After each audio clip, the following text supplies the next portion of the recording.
Good morning, everyone.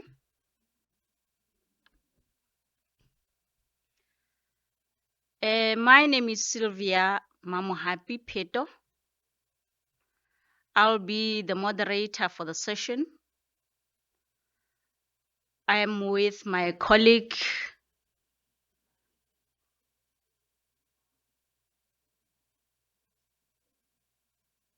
Are you still busy? Yes, I'm here. Are you paying attention? I'm paying attention. Ibrahim Rasul will be moderating for this session. I think I will give the presenters an opportunity to introduce themselves as they speak. But before that, let me say I am from South Africa. I am a deputy chairperson of an institution called CRL Rights Commission. This is a commission that looks into the protection and the promotion of the rights of cultural, religious, and linguistic communities. The main mandate of this commission is to promote respect amongst all diverse communities in South Africa. We all know the history of South Africa, where we come from, the apartheid era, the diverse cultures, the diverse religions, the diverse languages. The Constitution had to find a way of protecting and promoting the rights of these vulnerable groups that were at some point left outside the system. Now, as we gather here today, we acknowledge the rich diversity of cultures, not only in South Africa, but in Africa in general, traditions and beliefs that shape our continent. Religion plays a very significant role in the lives of the millions of Africans, and it influences our values, practices in all communities.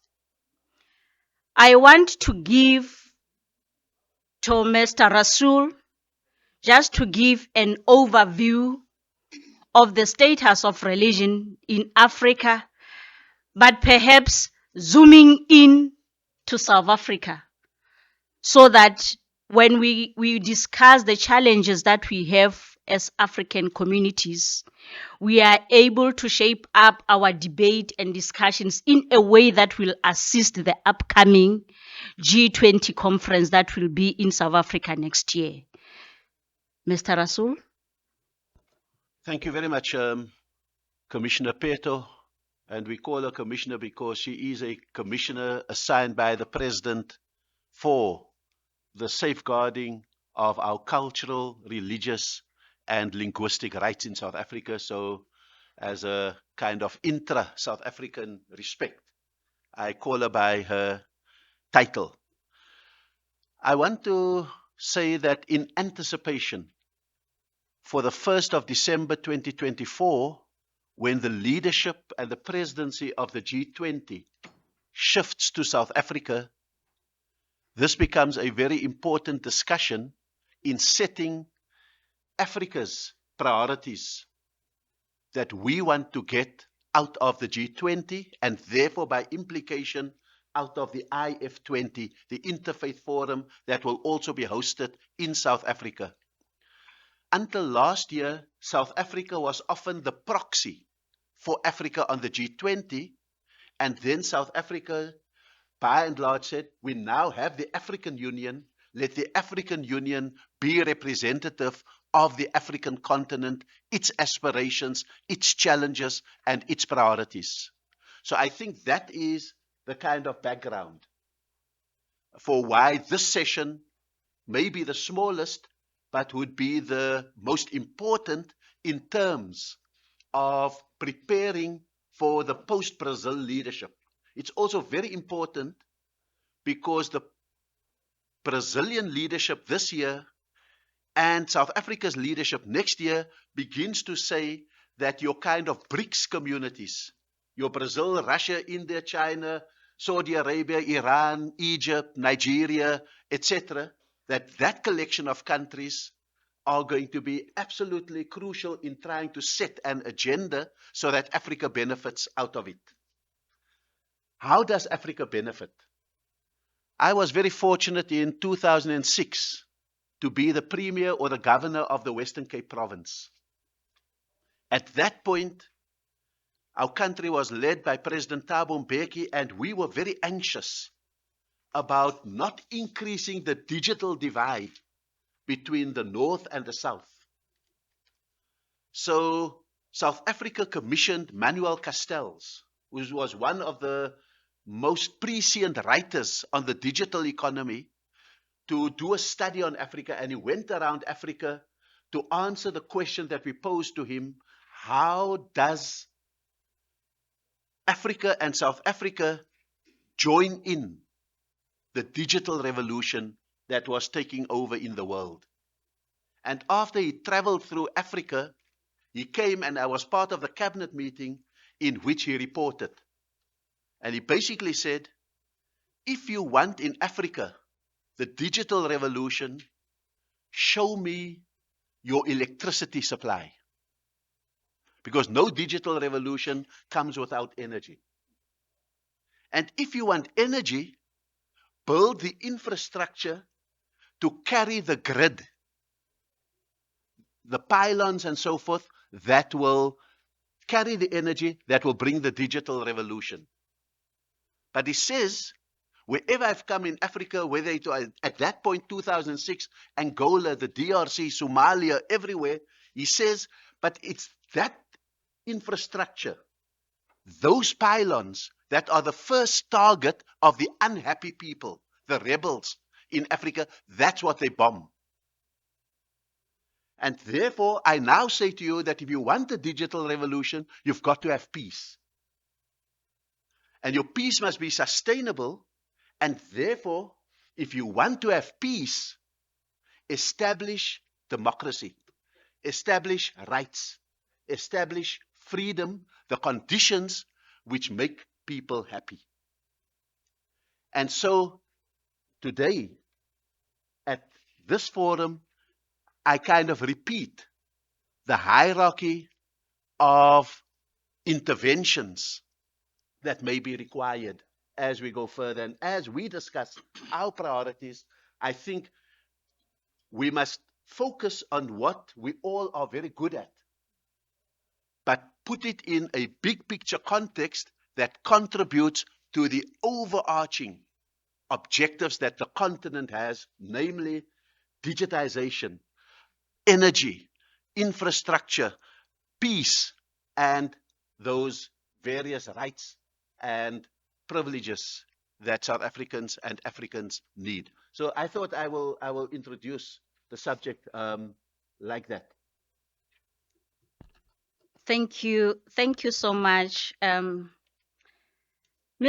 Rasool is a former US ambassador, and he was a premier of the Western Cape province in South Africa.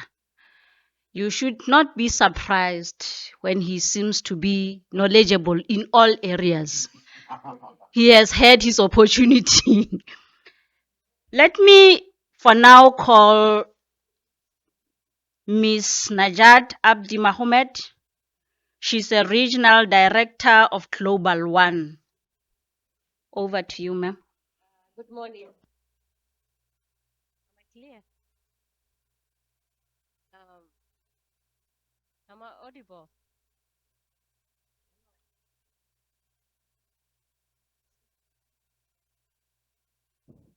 And now?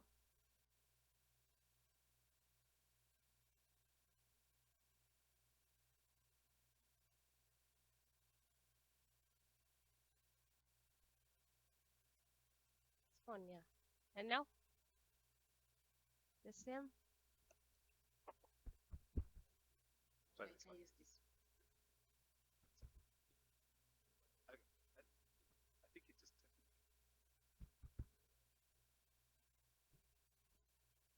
Hi.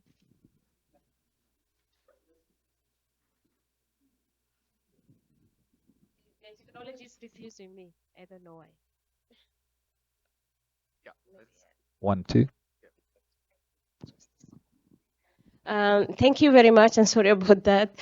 My name is Najat, as mentioned, and I am really honored and to be here in front of you. I'm not expert for Africa, but I'm an African, and I want to share. Recording in progress. Um, as an African lady, brought up in a very rural area, on the border of Ethiopia and Kenya. How today I will be privileged to share with you my feeling about Africa. It's a continent I really love and I'm proud of, and this is a huge honor for me. Thank you. Africa is a continent which rich with its beauty, resources, and immense potential. However, it faces significant challenges, as we all know, that stems from a complex history of colonization and ongoing issues such as natural and man-made disasters, including drought, conflict, and corruption. These challenges have contributed to widespread of poverty, hunger, displacement, and unemployment, driving many young Africans to risk dangerous migrations that often end in tragedy. To overcome these challenges, Africa must listen to itself and its unique identity. It must reflect on who we are and what values and programs will truly unlock our potential. Moreover, Africa must overcome its past and harness its resources effectively. The continent does not need to beg for help. It needs to manage its wealth and resources more wisely. Africa's future relies on its people, especially leaders and faith leaders, to champion good governance and critical thinking. We need to embrace values of selflessness and spirituality, focusing on what is best for ourselves and our communities. Self-reflection and identity. Africa must delve deeply into its own identity to understand what values and programs are necessary for progress. This means evaluating our current systems and embracing our unique cultural and historical strength. For instance, our education system should be restructured to better align with local needs and future opportunities, focusing on skills that will drive economic and social development. According to African Center for Economic Development, ACED 2022 report, the COVID pandemic has deepened development setbacks, revealing the need for African countries to implement transformative policies. These include diversifying economies, enhancing export competitiveness, increasing productivity, and upgrading technology. The goal is to improve human well-being through better jobs, greater female participation in workforce, and reduce income inequalities. Despite some progresses, the pandemic has reversed many gains, highlighting Africans' untapped growth potential. The report emphasizes the importance of promoting manufacturing as it offers higher productivity compared to agricultural and services. However, youth unemployment remains a critical issue. To address this, a coherent industrial policy is essential to channel labor into productive sector rather than the low-wage informal economy. Let's consider some key challenges and solutions. I hope I have time. 2 minutes. I think that is will be good for me. Climate change. Sorry. Yeah. Climate change. Africa, despite contributing only to 3.8% of global emission, suffers significantly from climate impacts, with losses projected to rise from 7 to 15 billion annually to 50 billion by 2040. To encounter this, Africa should adopt green economic policies and strategies to turn climate changes into opportunities, including promoting renewable energy and climate-smart agriculture. Population growth. Africa's population, currently over 1.3 billion, is expected to reach 1.9 billion by 2035 and 2.5 billion by 2050. This growing workforce presents an opportunity if Africa can develop the necessary skill and infrastructure to absorb new labor entrants.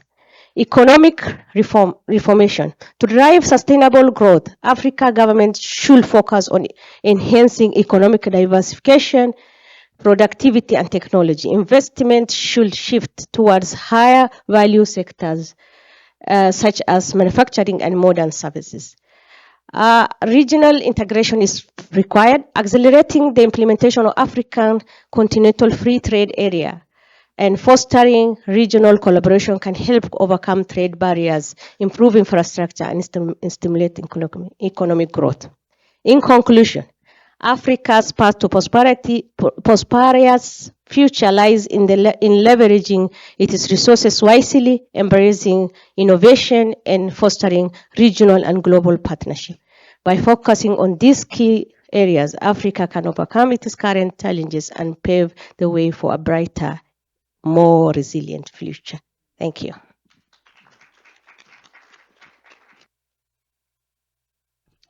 Thank you very much, Ms. Najat. That was really thought-provoking.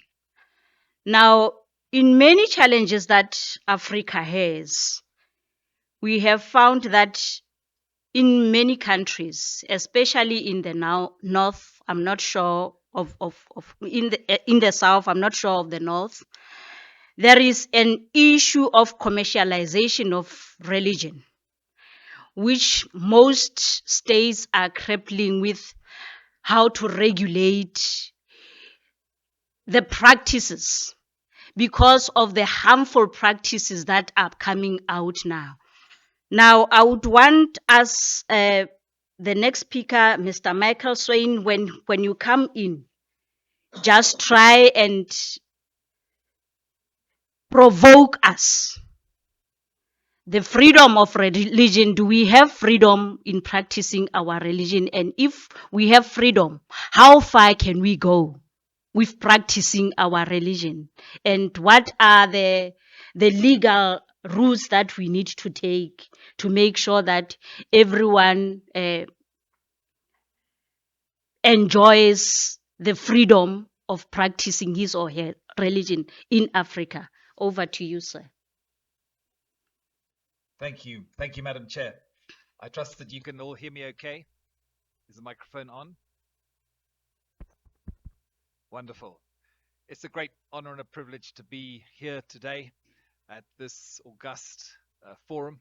And my name is Michael Swain. I'm the Executive Director of a religious freedom legal advocacy group known as 4SA Freedom of Religion South Africa. And I will do my best in the brief time to give a perspective, because religious freedom obviously is a foundational human right. It's not simply a right that gives you the right to pray or to preach or to teach or believe or just in your mosque or your temple or your home. It's very much inherent to a person's human dignity. It's very much a part of who you are as a human being, and therefore very much critical to the peace and the prosperity and the unity of society. The level to which we understand and respect the right to freedom of religion is, in a very real sense, a litmus test of society. One of the things that is a challenge in Africa, and many African nations are grappling with this, is whether or not to regulate religion, whether the state should actually intervene and regulate religion. But from a religious freedom point of view, this is absolutely contrary to the right to religious freedom, which is protected, of course, by many international treaties and protocols. It is actually, interestingly enough, a key litmus test or an indicator of the health of the relationship between government and its citizens. And what you see in some totalitarian type states is there is a move to suppress religious freedom, because the religious freedom and the ability of religious leaders to speak truth to power, to challenge perhaps some of the things that are not right in society, is absolutely critical to the maintenance of the democratic processes of a society. And therefore, of course, the more free the religious sector is, the more democratic, because it's a basket of human rights. It's conscience, thought, belief, opinion, association, assembly, it's parental rights, and very much it is the right to be able to express your views without fear of sanction by the state or anyone else. If you want to see a very significant and absolutely pivotal example of this, the late Archbishop Desmond Tutu was very much instrumental in rallying the world against the atrocities of apartheid and its ultimate replacement with the democratic society we have today. Nevertheless, there are problems, and these problems are very real. But you have to ask what the solutions to the problems should be, having identified the problems. Typically, state regulation of religion comes in on the back of some horrible incident, some scandal, some terrible thing that has happened. In Kenya recently, for example, we had a situation where 400 people were brainwashed into starving themselves to death. I would like to say very clearly that you cannot hide any criminal activity behind your right to religious freedom. A crime is a crime is a crime. It doesn't matter who commits it, and due process of law must always be followed to actually resolve that aspect. But that said, you cannot equally not enforce laws and then somehow think that putting some regulation of religion is going to make everything be hunky-dory and it's all going to go away. That doesn't happen. The problem is often the non-enforcement of existing laws. And state regulation of religion, again, is often presented as a way of regulating perhaps doctrinal conformity, doctrinal orthodoxy. Because often you find that these so-called mushroom churches spring up. But again, you have to ask the question, why is it wrong for people to believe whatever it is they want to believe as long as they do so lawfully?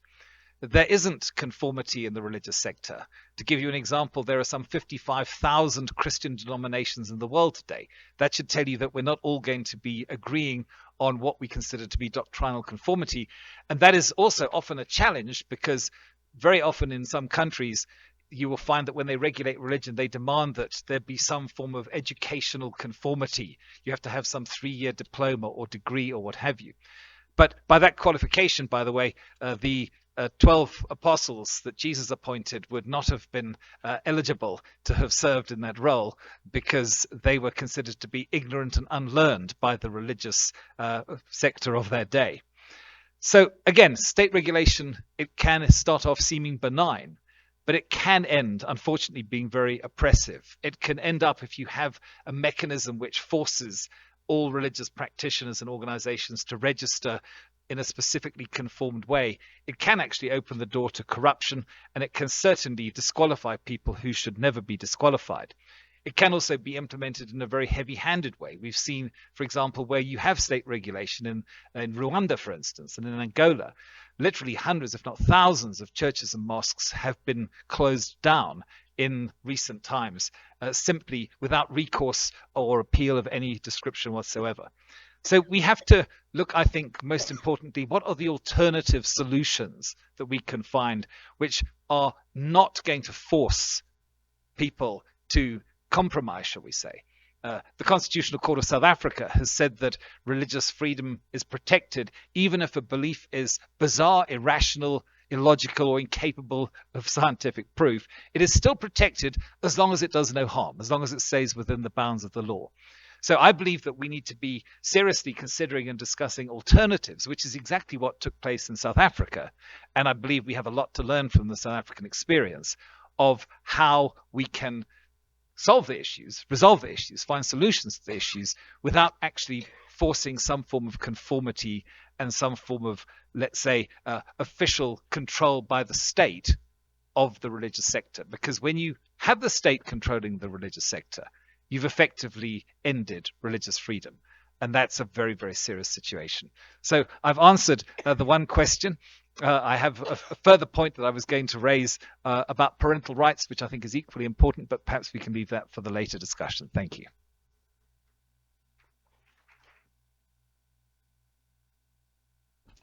Thank you very much, Mr. Swain. That was insightful. And as we continue to look into the complexities and the challenges and opportunities that rise from the intersection of faith, culture, and religion in Africa, we will also hear from our good professor here, Professor Maniraj Sukdaven from the University of Pretoria, South Africa. What are these challenges that are common in African religion that we can go back, craft the mandate that we would also take to South Africa when we are going for a G20 conference next year? Professor Maniraj, can you? Thank you, Madam Chair. And it's good to be a part of this esteemed panel. And I can hope I will do justice to the looking forward to the G24, G20. Probably should change to G21 now because of the African Union that's not part of the G20. Maybe as a introduction, I just want to state this, that religion in Africa is a complex and dynamic force that intersects with various socio-economic and environmental challenges. While it can be a source of division and conflict, we see that in Africa, it also offers valuable resources for addressing these challenges. I think the role of religion in Africa's development should be understood in its full complexity, recognizing both its potential and its limitations. And I will try to address that, try to highlight as many of the issues which I think we are facing in Africa. And to do that, I synthesized the whole United Nations 2030 agenda as it relates to the 17 SDG, Sustainable Development Goals. I also looked at the African Union agenda for 2063, and I brought all this into a synthesis to see where we are. I also looked at the, with the Africa 2063 agenda, we have a 10-year report back from the African Union, and the last one was done in 2021, if my memory serves me right. So I kind of looked at all that and began to develop a picture of what I think are some of the issues that we in Africa really need to look at. And I tried to rank that as well from bad to worse or good to better, whatever you want to see the ranking. And I just think it's important as I give some statistics regarding that. First on the list was food security. And then I want to look at South Africa, and then I want to look at Africa. What's the situation with food security? As a matter of fact, I will be doing this for all the priority areas I think that is important. So in South Africa, statistics have shown that 11.6% households reported experiencing hunger, and that's about 2.1 million people. In Africa, as statistics as of 2022, the prevalence of undernourishment in Africa stood at 19.7%. And in contrast, the share of people suffering from undernourishment in Africa had actually, and this is probably good news, but still bad because there are still people suffering from malnutrition, had previously declined constantly from 24% in 2000 to 15.4% in 2014. So we can see that malnutrition is on the improve. What are the key drivers? The key drivers is climate change, conflict, economic instability, and poor agricultural practices. And the impact of this leads to malnutrition, stunted growth in children, therefore we have health issues and increased mortality rates. Second one is water scarcity. First, South Africa ranks among one of the 30th driest countries in the world. 37 to 42% of potable water is unaccounted for due to leaks, wastages, and even illegal connections. What about Africa? 1 in 3 African citizens are impacted by water scarcity.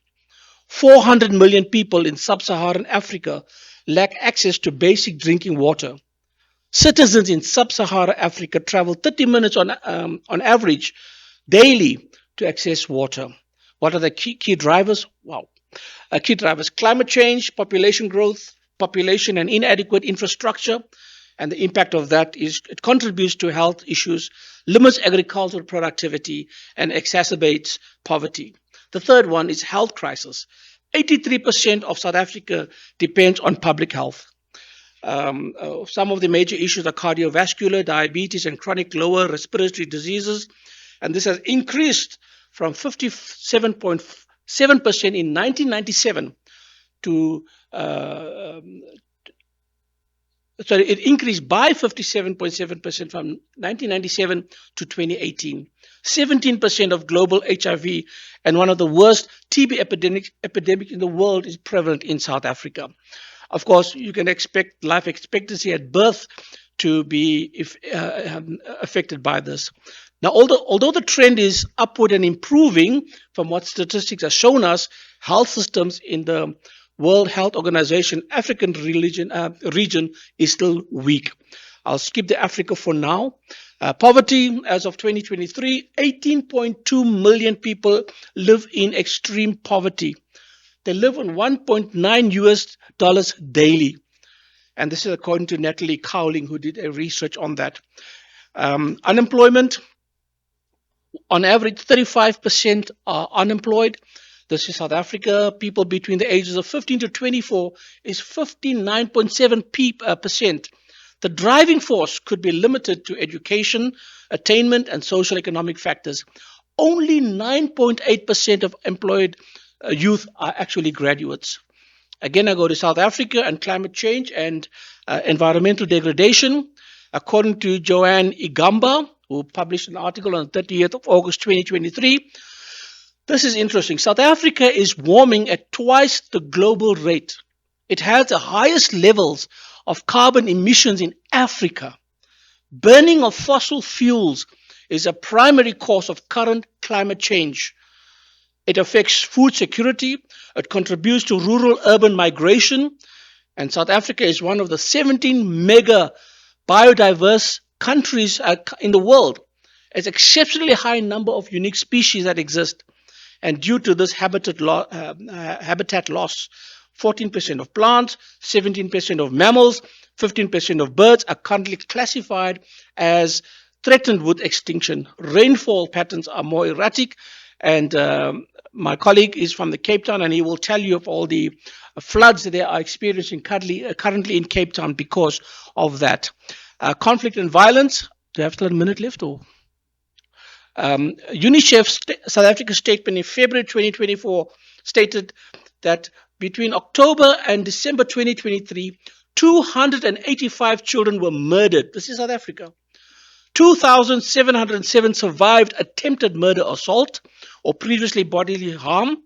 During this period, 1,135 women were murdered and more than 20,300 violently assaulted. This is just between October 2023 and December 2023 in South Africa. I think I passed my time. I got a few others, but we can address it later. Thank you.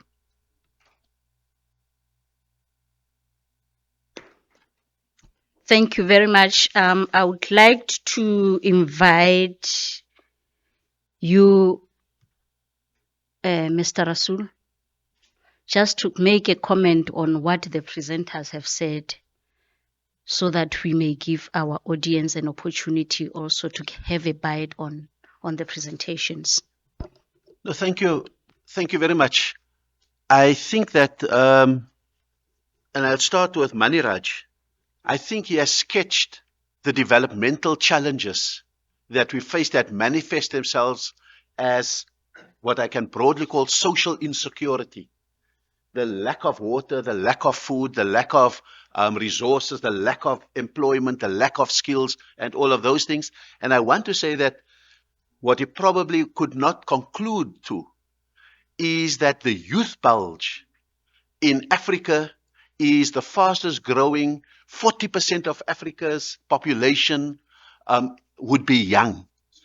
That could be, in ordinary countries, a blessing, but it could also be a curse. And therefore, we've got to prevent it from becoming a curse. Otherwise, it's a curse to the world if they remain hungry, they remain unemployed, and they become angry. And I think that that is the alarm bell that we ring based on the figures that you have given us. And I think that what that therefore means is that what Najat has said about access to those resources and so forth. Africa is not poor. The very digital revolution, the burgeoning of renewable energies, batteries, storage, all of that relies on what lies under the soil of Africa. We have all the critical minerals that go into those batteries, that go into your phones, that go into your devices, like cobalt, manganese, graphite, copper, lithium, all of those things, vermiculite. That's what's in Africa and waiting to be developed. Unfortunately, what we have to discuss with the West is that sometimes they prefer instability in the center of Africa, in the east of Africa, and in the west of Africa, because they take those minerals without accountability. So we may be using phones. So just like there was blood diamonds, there may soon be blood phones. And we rather need the stability in Africa in order that we bring it to the world, not as a raw material, but as value added material, that we play a critical role in the digital revolution. And Africa can do that. And that's where we need the critical skills for the young people to share in that. And the point, I think, just coming to Michael, I think the carte blanche that you may be saying is needed for religious freedom to flourish has to answer the question, what if the angry youth, do they have the right to interpret that they could be part of the Lord's resistance army, Boko Haram, Ansarul Sunnah, and Al-Shabaab? I don't think we can be in a rule-free world. I don't think we can regulate how people believe, but we must regulate what they do, because they don't go to the church. So we don't want to regulate the church. Boko Haram goes to Sheikh Google, to Maulana YouTube, to Mufti TikTok. That's where they go to.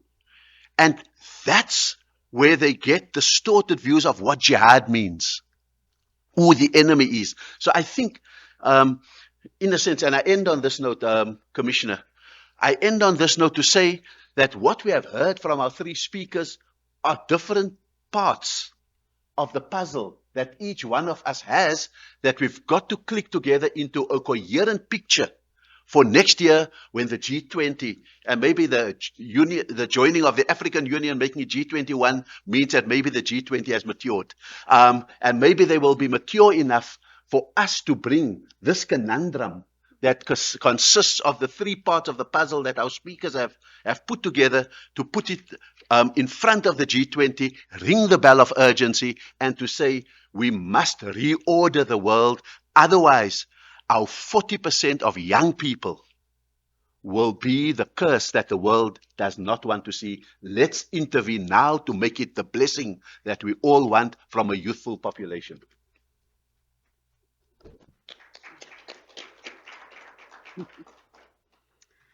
Ladies and gentlemen, our role is to foster a respectful, inclusive, and thought-provoking discussion. We are dealing with Africa here. And I want to invite you to share your perspectives, experiences, and insights as to what you would want to see the G8 doing for Africa, especially in as far as this list of challenges that have been discussed here. What is your view? I'm now opening a floor for question, comments, and clarity-seeking questions.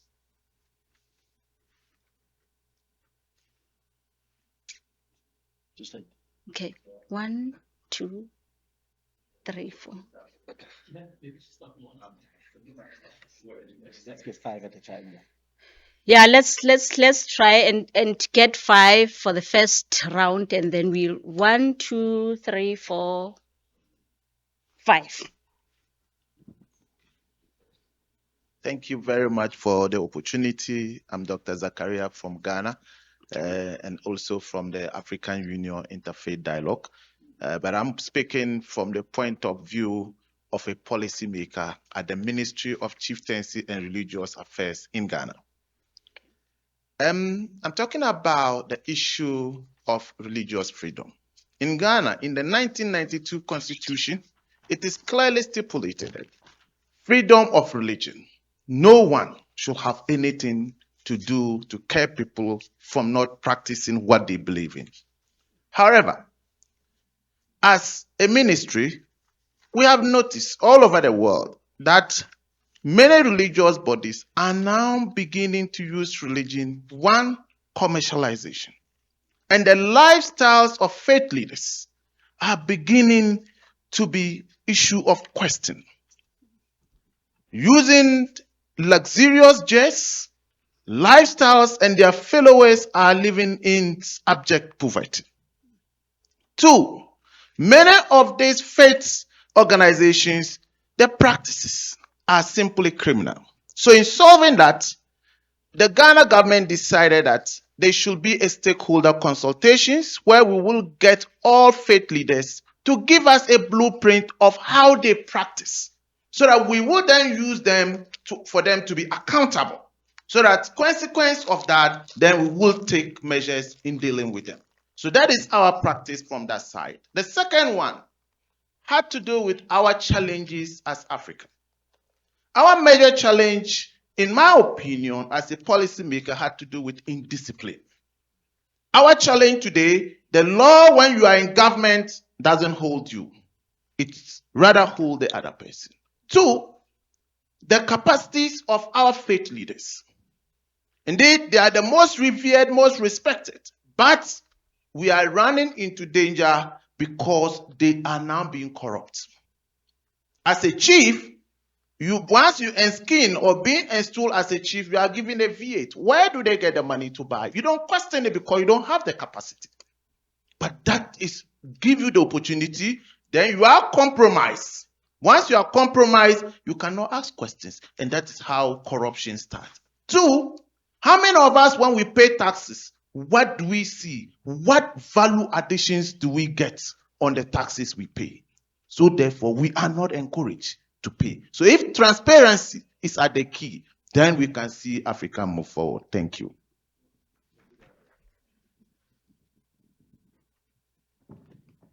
Thank you very much, our speakers. But I think I would want to respectfully disagree. When we talk about development in Africa, we tend to always paint a picture of Africa that is poor, even in our presentation. We tend to constantly showcase the ugly side of our continent. But the reality of Africa today is that today in many parts of Africa, they have never experienced war. In many parts of Africa, economic developments are growing rapidly. So I want to encourage you, our speakers, when we have opportunity to talk about Africa, it should not always be about these very ugly statistics. Rather, let us also showcase the good and the best of our society. A lot of good things are happening in Africa. In about 50 African countries or thereabout, many have not experienced war. Secondly, I want to talk about issue of religious regulation, and I want to disagree with you, Prof, to some extent. I am an apostle of the reality that religion should be regulated. And as a matter of fact, if religion is not regulated in Nigeria, we will get to a point that it will consume all of us. You cannot walk 2 minutes in Nigeria today in major streets in Lagos without counting about 30 churches. It has been, and I ask myself, Is this? And yet corruption keep growing. Abuses keep growing. So if you argue that people should be free to practice their religion and corruption is growing, fake miracles are spreading every time, then what kind of society are we breeding? People are no longer willing to work because religious commercialization is the fastest, perhaps the fastest way to make money. And I would support a society. The only problem here is that there is no strong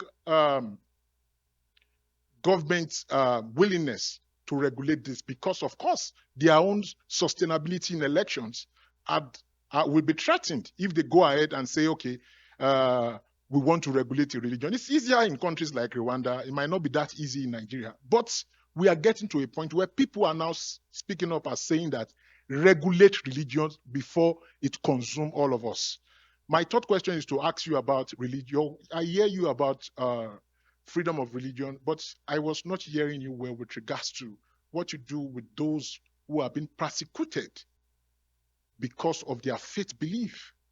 In the northern part of Nigeria, this is a major crisis where Muslims are being affected, Christians are being affected, people are being killed just by identifying with a particular religion. And I want, since your work revolves around legal prospect, I would want to know, are there mechanisms for you to help advocate for them at regional level?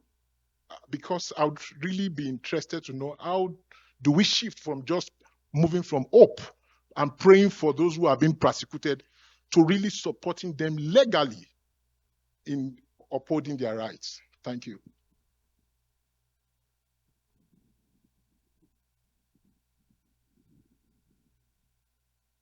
Thank you very much for the opportunity. I'd like to build on your conclusion using the framework of Pope Francis. And the framework I would like to propose is Fratelli Tutti. Fratelli Tutti. He wrote an encyclical, we call it an encyclical, 2-3 years ago, just after COVID, called Fratelli Tutti. We are brothers and sisters. And since we came here, it has been shown that the world we are living in, we're not brothers and sisters. There are all forms of global injustices, and you have mentioned a few. I'd like to pay particular attention to two things. Number one is the extractivism, okay, which is sort of continues what Walter Rodney wrote about, how Europe and underdeveloped Africa. And since there's this opportunity of G20 in Africa, G21 with the African Union, it's true the G8 should do something for Africa, but I would like us to do together. Here is a time for us to rework the world together. Yeah, one side to work together, but on the other hand, you're also right. The Pope in Fratelli Tutti proposes that the powerful nations, the rich nations, must act like the Good Samaritan to go out to those who are half dead and help, because they have capacity to help. So my proposal is to build on what has been mentioned, to see how we can take advantage of this G20 opportunity in Africa and work more seriously about rebuilding the world. And here is where we in the faith, the faith leaders, faith communities are going to play a big role to promote brotherhood in economics, brotherhood in politics, and to stop this extractivism. And in Europe, they are calling it a transition, energy transition. It's an unjust transition because there are cars being made in Europe and China, which are electric and they are helping. But see what they are living in Congo, where 70% to 80% of the world's cobalt comes from. South Africa, where the 90% of the world's platinum comes from. West Africa, where the bauxite comes from. These are the issues we face, that this transition if we are to be brothers, must be just. It must be a just transition. So those two, I wanted to build on those two, to build a brotherhood, fratelli tutti. We are all brothers and sisters in the world, and we should be brothers and sisters.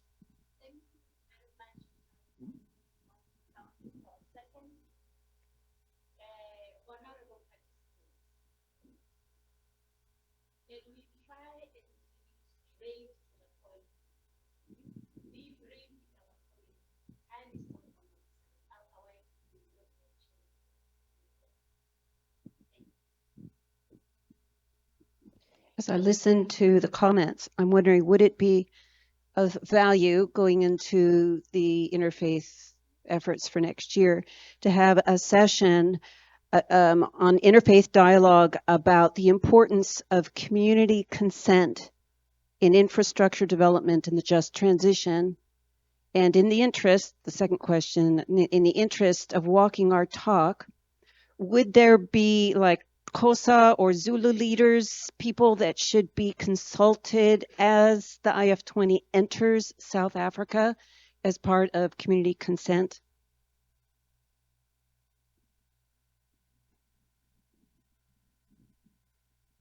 Thank you. My name is Shanta Premavardhan. I am president of Omnia Institute for Contextual Leadership based in Chicago. But we work in 5 African countries and building interfaith peacemaker teams in local communities. The question Reverend raised about the extractivism and what you raised, Mr. Russell, earlier, I think it's very critical. The lens that I look at it with is through colonialism. There's been such a vast period and of colonialism, and that continues to create a problem for Africa. So not only the cobalt and platinum mining, I want to bring to your attention also, because I do a lot of my work in West Africa, the question around the taxation to France that has resulted in coups in several countries. That's just such an atrocious injustice, it seems to me. Where I also work in Uganda, there is a massive pipeline that is being built from Lake Albert all the way to Tanzania, displacing a lot of our communities and creating serious difficulties. Corporations are running this. If it used to be colonial times, if it used to be governments, it's corporations that are running this thing. So I'm very encouraged with South Africa. I've been encouraged since the 1990s, 1994. It's been a country I look forward towards. But more recently, with the stance that you all took in relation to Gaza and in relation to the ICJ matters, for example, it's been very encouraging to watch South Africa. Now my question is this: in the matter of the G20, will there be an opportunity? Can the religious communities come together to create an opportunity to challenge the corporate establishment that does this the extractions and the continuing colonization of Africa that does not allow its richness to emerge? Thank you very much. Thank you. Can we take the first round of responses, please? Who wants to come first? Mr. Michael? Thank you very much. I would certainly revert back to your question, sir, but I think that there's a very concerning element of, and it was mentioned, colonialism in the African context, which is also the colonialism of ideologies. And one of the most, I think, critical issues that we face in the African context is that Africa is a very traditional culture and a very traditional context, and in that sense, a very conservative culture and a context. And one of the challenges that we are facing, I believe, is to, again, a very foundational element of religious freedom rights, which are parental rights.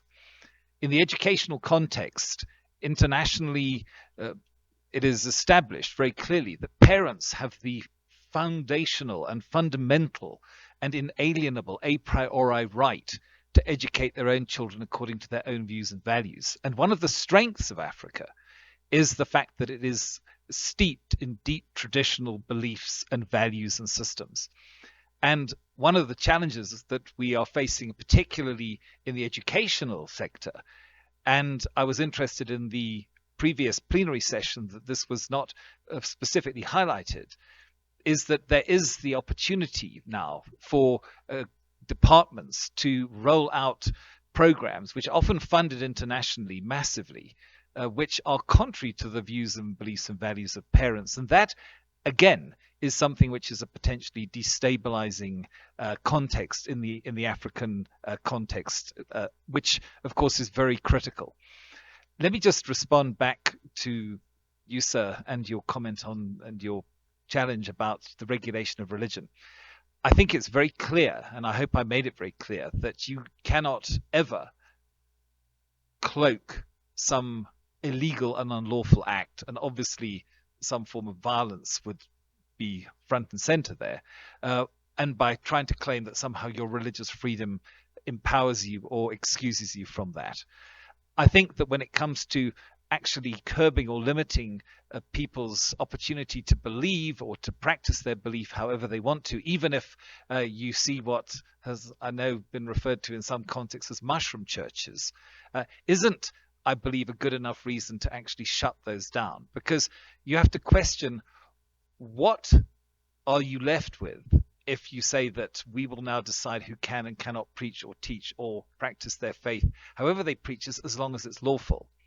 If you start to say you're going to be limited, and we now need to see what you are going to do before we give you a license or a certificate or whatever it is to do so, then essentially you are removing people's right to believe what they want to believe and to follow what they want to follow.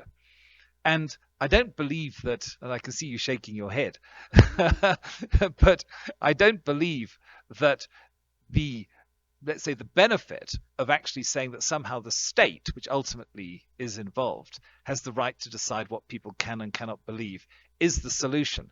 In South Africa, one of the things that we did, and I think this is an important thing, is a group of academics, interfaith leaders came together and they produced a religious freedom charter, which effectively unpacks the right to religious freedom in some depth and detail. And the flip side of that was they also produced a code of conduct to which, again, people do voluntarily subscribe, but you can probably very quickly see the rogues from the good guys by who will or who will not subscribe to those views and values. If you are exercising your right responsibly, and if you are exercising your right in a way that does no harm, then for the state to step in and somehow say, this is, in our view, what is allowed and this is what in our view is not, is a very serious undermining of the right to religious freedom, which is, as I say, a foundational right of all human rights.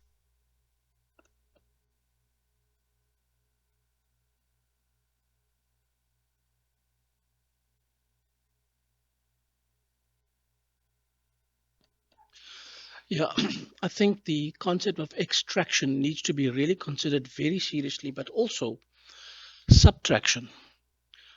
And the subtraction part comes in with the issue of bribes, with the issue of a new type of monetary colonization by the International Monetary Fund, with the exclusion of the United Nations, with the African Union. And my brother will understand this very, very well from participating in the decision of the United Nations. They gave money to Africa, but held us at ransom. You do as we tell you to do. But together with that, and I want to just share the statistics with you, the United Nations Conference on Trade and Development estimates that Africa loses about $88.6 billion, or 3% of its gross domestic GDP annually, in illicit financial flows. And probably that one you mentioned about tax to France could be one of that. But here's another part that we've got to look at ourselves. Corruption in Africa. 75 million people pay bribes. And that's a subtraction I'm talking about. So in as much as my brother has mentioned that there's good in Africa, of course there's good in Africa. And we always speak, I love to come back to South Africa wherever I go internationally. This is my home. I love my home. But we have challenges. And we cannot sweep those challenges under the carpet. We have to address the challenges to make it a better Africa. And unfortunately, we have, people tend to look down upon this so-called dark continent. And I think it's about time that we rise up and make our voices heard. There's plenty of good with a very rich continent, which is absolutely true. But we have been raped too often. Let us stop that rape. Let us stop the bribery amongst our own brothers and sisters. Our father mentioned that to us earlier about Francis of Assisi. Let us do that.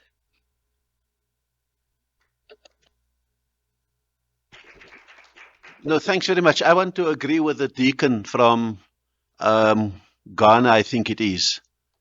Is it Nigeria? Sorry. Mixed up the two countries. I'm not an Afro-pessimist. I'm an Afro-optimist, and I put on my hat as chair of the Development Bank of Southern Africa. I want to say to you that after the interventions that we have made in Africa, we can now count conflicts in Africa on one hand instead of the raging conflicts that were there. I also want to say that 6 of the fastest growing economies have been in Africa. Of the global economies have been in Africa. And so the point of the matter is Africa has a unique opportunity. We could move, and I use this metaphorically, from the drum to the cell phone without being encumbered by landlines. We could transact banking transactions on our cell phones while America was still issuing checks. And so we can go on. The new entrepreneurship is driven by the entrepreneurship in the palm of your hand. And so that's what's happening in Africa. But I think every progress invites a response, sometimes negative. And so, my brother, for every bribee, someone who pays a bribe, there's a briber. And we often demonize the bribee, but we don't go after the briber. It's as if bribing is an accepted corporate practice, but paying bribes is frowned upon. You are the crook when you are in a lesser powerful position. And so I think we've got to make both ends of the equation right. We've got to sort out our side. South Africa has been thrown down by corruption, and we've got to put those people in jail. But I also think, as South Africa has done, let's go to France, who bribed even our president at that time for the arms deal. Let's do all of that together. And so the issue about what can we do differently when the faith communities and the interfaith communities come to South Africa next year for the African G20. I believe we must get together the interlocutors in faith who could multiply our voices from traditional communities across Africa, not just Xhosa and Zulu in South Africa. I think it's a chance for all of us to speak. It should be an African interfaith engagement that we have. We should gather 5 key mandates with which we will confront.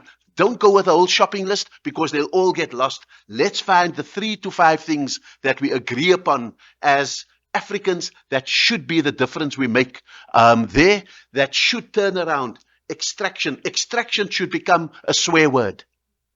Value add should become the good word. And all of those things, I think, is how we should lay the table for next year so that we can have an impactful African G20 following the Brazilian one. Thank you very much. Wow, very provocative. Can we quickly take the last round of, number 1, 2, 3, 4. Let me start. It's 1, 2, 3, 4. I really know. 5. Okay, thank you very much. My name is Evans from Kenya. and I'm quite impressed by the responses by Russell about coming up with top 3, not a whole, list of things that will get lost. But in that, I come back to what Najat talked about: population, youth bulge. We share the same country, and we have a very recent experience about Gen Z, Generation Z, and their actions in Kenya. And therefore, I believe it should worry a faith leader when our youth are able to access employment and are potentially becoming a source of insecurity. But the other thing is the disillusionment by the youth towards faith leaders, which has been expressed unequivocally by our youth, that faith leaders go to bed with governments and therefore are unable to invite governments to account for their actions on the management of resources. And so should it worry a forum like this one when youth potentially express possible disillusionment with faith institutions? The question for me would be, what would the world look like if we did not have religion? And should it worry religious leaders if that would be a possibility? The second thing is, and the last question, what would be the top 3 priority for Africa in addressing youth bulge? Suppose we are to sit in the G20, what are the top 3 local initiatives to address youth bulge in Africa? Thank you.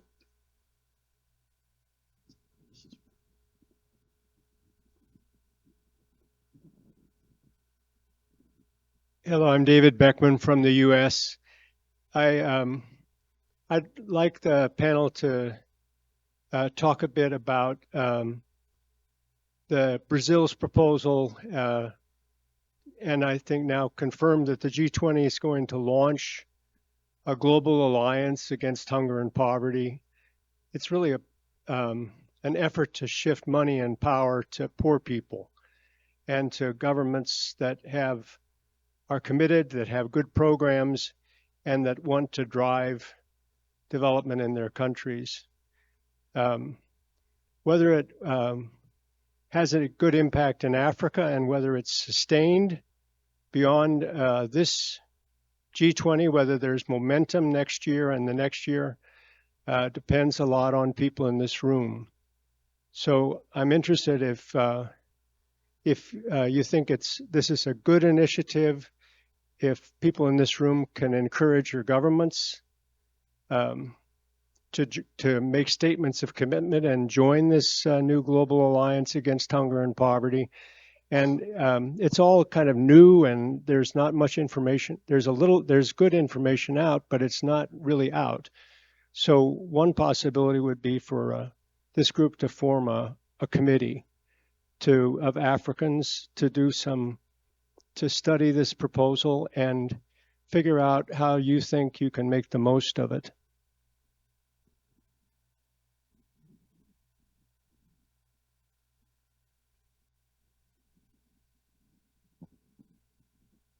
Yeah, mine is not a question, but just maybe a quick intervention regarding limitation of religious rights. I think there's a framework, and I'm glad Adebayo is back. There's a framework that we can use internationally agreed upon, the 4 rules of limitations. And one is that limitation must be grounded in law. The government cannot come and arbitrarily decide to limit religious freedoms. The second one is a limitation must be necessary to protect one of the following: public safety, public order, public health, and public moral. And then thirdly, the basic human rights and freedom of others must be protected. And then limitation must be proportional and not discriminatory. So there's a framework, but it's true that the government sometimes get out of this. So there's something that we can keep them accountable to.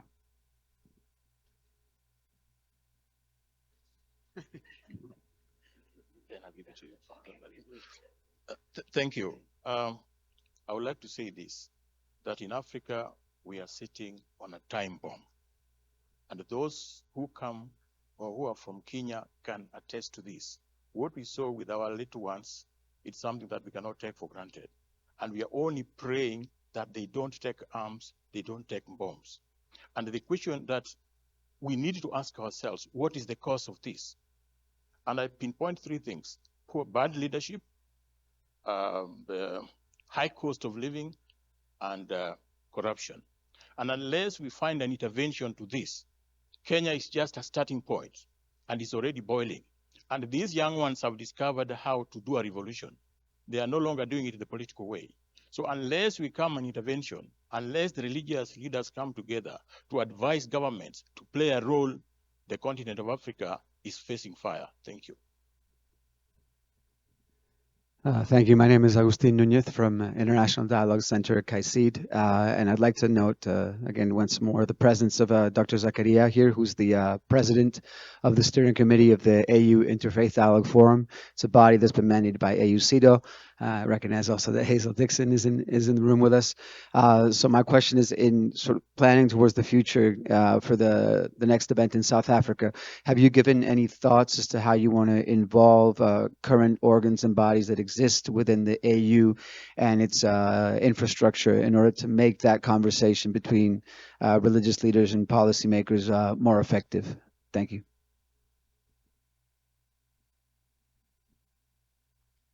My name is Msimbi Kanyoro, and I would like to make a couple of suggestions that I think can help us. If we are going to host a meeting in South Africa, in Africa, it's going to be very important that we are able also to show things that work. And what I have seen of many young people is not only protest, but the protest that they make has produced evidence of things that they think are working and things that they think are not working. I feel like it's our responsibility when we do what you've asked us to do as the panel, what are the few things that we could focus on, that we pick up some of those things that work. Because if we do not decolonize our minds, that we quickly jump into the challenges and name a list of 1,000,000 challenges, we are being, we're putting our continent on a way in which nothing seems to work on that continent. And that's not the truth. Why are we here ourselves? Are we here? If we are baskets, then why? How come we are here? But if we are here, it means we can do something, and we are doing something on our own continent. So I would like this subject to say, how are we overcoming the challenges? And then we lift up those things that are working with view of strengthening them, expanding them, growing them, while not forgetting the challenges and not being stuck on the challenges. I really feel like it's tiring to hear how we present our continent, and I don't really like it.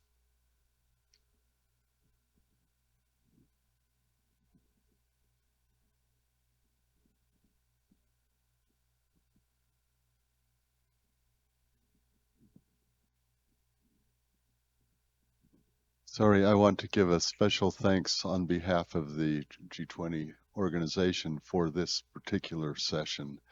And I'm sorry I had to be at another one for part of the time. But I think looking forward to next year is extraordinarily important. I can assure you we've been talking to Hazel and others, and we're trying to network with the African Union leadership and with leaders in South Africa and with all of those of you here. I think that we have remarkable opportunities. I do think we have to find things that work. We have to prioritize. It's extremely hard when you see the range of issues. But I think I want you to know that we will go from this. I worked very hard to bring about this particular session because I think it's phenomenally important as we go forward. And I hope all of you will stay tuned, stay engaged, and help us because, like it or not, I'm an outsider, but I've learned how to make friends with insiders. And we really need insight to be culturally sensitive, to be sensitive to everything, but to be aware of things that are working, that don't work. and to really find a way forward. So just let me express my thanks and our commitment to do the best we know how, and I hope the best you know how, to make things work well for next year. Thank you.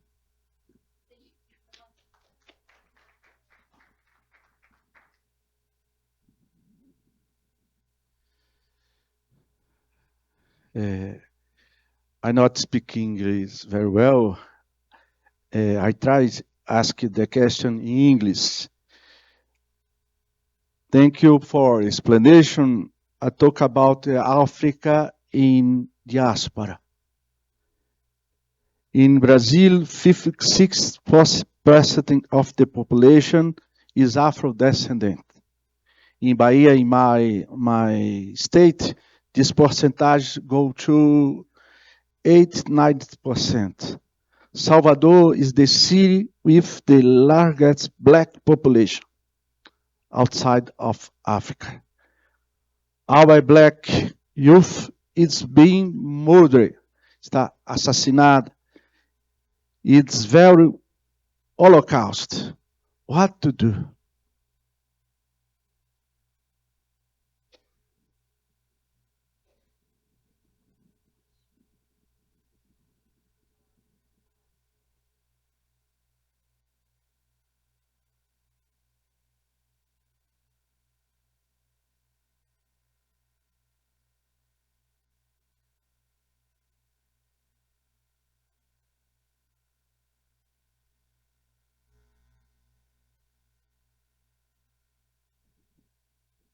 Thank you very much. I hear you that we need to, we have to present African picture as this beautiful, large continent with so much resources, so much potential, and which needs to be unlocked. And our, like, for example, there's a saying from where I come from, that an axe cannot cut a tree, or if it doesn't have the wood or the tree, part of the tree itself. Like, for example, if we extracted the idea of Africa being exploited even now through neocolonialism, we need to really work hard ourselves as Africans, promote Pan-Africanism, work for Africa, think for Africa, and see how Africa should be, like, visualize and work for it.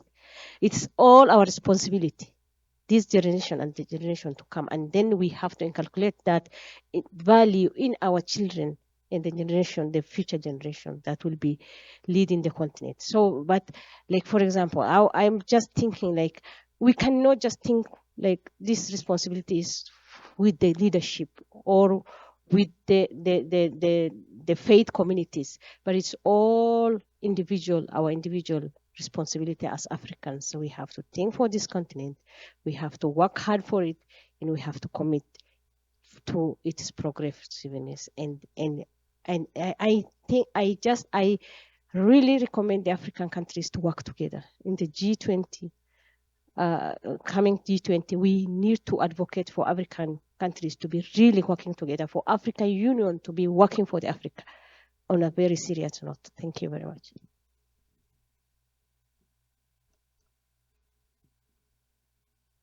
I believe that Africa, this is the century for Africa. The opportunity, the potential, the fact that the population is young and burgeoning, the fact that there is an incredible wealth of resource in the continent of Africa. I believe that this is the season for Africa. This is the century for Africa. But I do believe, and my position and my role is looking at religious freedom rights.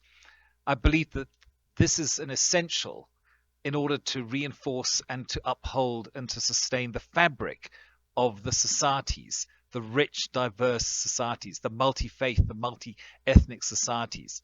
Religious freedom is a critical component of that, and it is something that is well worth preserving, because wherever religious freedom is upheld, you actually can see measurably the benefits that come to that society, the freedoms that are sustained in that society, the economic growth that takes place in their society. And I believe specifically, therefore, we should be looking at success stories. And I thank the gentleman who gave the outline of the protocols. That was very much the solution that was observed and practiced in South Africa. We had 5 days of meetings in Parliament. It was a 5-year process, and we arrived, I believe, at a very positive conclusion and an outcome for that. So I believe that that is a success story that we could take forward. And very much the protection and the upholding of parental rights, because, as you say, we do have a young generation, and it is so important that parents are able to pass on their views, their values, their faith, and their belief to their own children, so that this fabric of the societies of Africa, and South Africa, we have seen this in the most positive way, can be protected and upheld and sustained, because the youth are the future, and we need to make sure that they are raised correctly, and their parents are obviously best placed to do that very work. So I would like to see those two things very much on the agenda as talking points for the G20 when it comes to South Africa next year. Thank you. Mr. Rasool? No, thank you very much. I want to, and it's not perfect, and it's personal, and I'm just throwing it out because the question was asked, and I don't want to appear to dodge it. What would be the kind of areas of priority that we would need to consider focusing on to make this the African G20 next year? I think that there's an immediate crisis. We are sitting on the time bomb. The protests are ringing the bell. And maybe what we should do is to endorse the Brazilian proposal for an immediate fight against hunger and poverty, so that we can get into that. And with that safety net in place, we can begin to plan the medium to long-term process. But we can't do it when fires are burning in our streets across Africa. We've got to push back the demons of hunger and poverty. So I think, how do we create a global solidarity around the Brazilian proposal and bring it to Africa? I think that is, but we can't only do the fish handing out. We've got to fight hunger and poverty with the rods also in place. So that's enough parable speaking. The second thing is, behind that safety net, I think we've got to drive the hard infrastructure. And the World Bank president has committed that 300 million, particularly Africans, must be brought out of energy poverty. I think that is a program that is going to be fundable. It helps us to rejuvenate the African infrastructure. It must be a just transition in which we will pay the dues of the West, who have emitted all the things. We will go renewable, but we will create the digitization that follows all of those kind of things, and we will create African skills. When I was in Kenya, in the Great Rift Valley, watching the geothermal energy coming out of the ground, I was so happy to see young Kenyan engineers doing the work. No imported engineers from China or from Europe. It was done by Africans. So that's the second area of infrastructure building. The third one is, I think Africa and South Africa is the perfect ground for the moral and ethical rejuvenation of our continent, not on a narrow thing of who you can marry, who you can sleep with, how do you do this, but on the broader thing of unleashing the Ubuntu, that we are each other's keepers, that we do look out for each other, that must be the glue of social cohesion that binds us together, that creates the moral fabric that unites us as Africans. That's the soft power of Africa that I think we've got to unleash. That's the bell we ring for our corrupt leaders. That's the bell we ring for the corruptee and the corruptor. And it's that we may be able to do that. And I'm very happy that Cole is here saying that he will help bring together the architecture that will be able to make this the African G20, and the interfaith will reverberate, hopefully, with our ambitions, our aspirations as Africans. Professor Maniraj, quickly. No, thank you very much. I think I probably want to do it in a bit of a reverse order. Poverty, of course, is a problem. But this is why I quoted statistics, because it's important. Poverty is actually decreased in Africa. And that is amazing. 1996 to 2005, it was about 46%. 2016 to 2025, it has reduced to 35%. My question is, what was the cause for that decrease? And I don't really believe it's just about money coming in from the West. I think we've addressed certain issues that lead to poverty. Otherwise, we're only working with the symptoms and not the problems.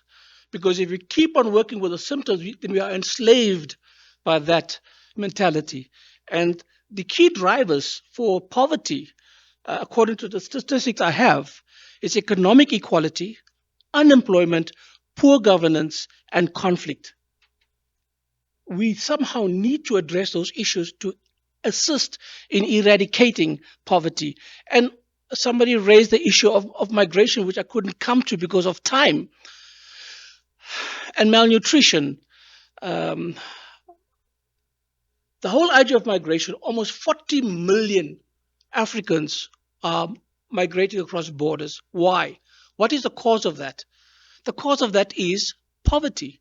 The cause of that is violence. The cause of that is internal wars, other causes. And that leads eventually to hunger, to poverty, to malnutrition, and so forth. So we need to understand what are the core that we need to address to eradicate the symptoms that we have. Otherwise, we'll live for the next 500 years only working with the symptoms and not eradicating the problem. Ladies and gentlemen, esteemed presenters, honored participants and audience, we have come to the end of our session. This was a very thought-provoking, engaging session about the unique Africa. Let me express my heartfelt gratitude to each one of us here. Professor Cole, we are really grateful. We are thankful for this opportunity that we had from different countries, from different institutions, to come here and put our minds together and see and try and find what contributions we can make from what God has given us. God has given us brains. We are so fortunate we still have life. And with the life that we have, let us make sure that we contribute to the good work that God has called us to do. I just want to forward this gratitude and say, we really thank you. And I know I'm saying it on behalf of other people who are not here and who cannot say it themselves. Thank you so much. And thank you very much to our moderator. It's the one forum in which more than 50% of the people participated. Thank you very much.